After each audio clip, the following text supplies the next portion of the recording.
और मैं समाज को अपील करना चाहता हूं, विशेष करके सभी विद्यार्थियों का, कोई निर्भय होकर परीक्षा में, आप ही सरकार आप ही के साथ है, आप ही के हितों में मेरिटियस स्टूडेंट्स की, मेधावी छात्रों के पक्ष में निर्णय लिया गया है।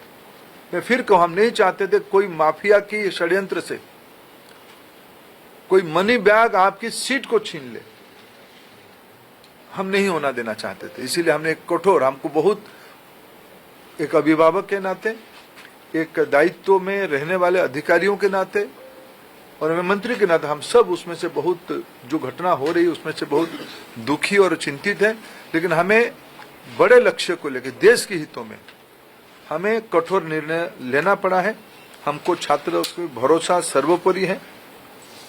मैं फिर 2-3 जो सुधार अभी इस बीच में एनटीए की पास और मिनिस्ट्री के पास और मेरे जैसे व्यवस्था तक अनेक सुझाव आए हैं, अनेक सुधार की सुझाव है। और सुधार मैं मानता हूँ एक कंटिन्यूअस विषय है, सुधार कोई अल्टीमेट नहीं होती है। सुधार जो हम ओपन माइंड में, एनटीए उस विषय में अभी तो एनटीए बहुत योग्य व्यक्ति के हाथ में है, हमारे सचिव की बहुत अनुभव भी उस विषय में है।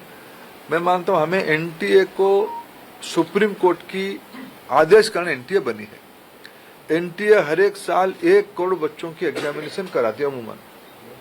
एनटीए और निर्भुल हो, एनटीए में जीरो एरर हो, जीरो यानी जीरो एरर हो, ये हमारी दायित्व है और भारत की व्यवस्था उसको करके रहेगी।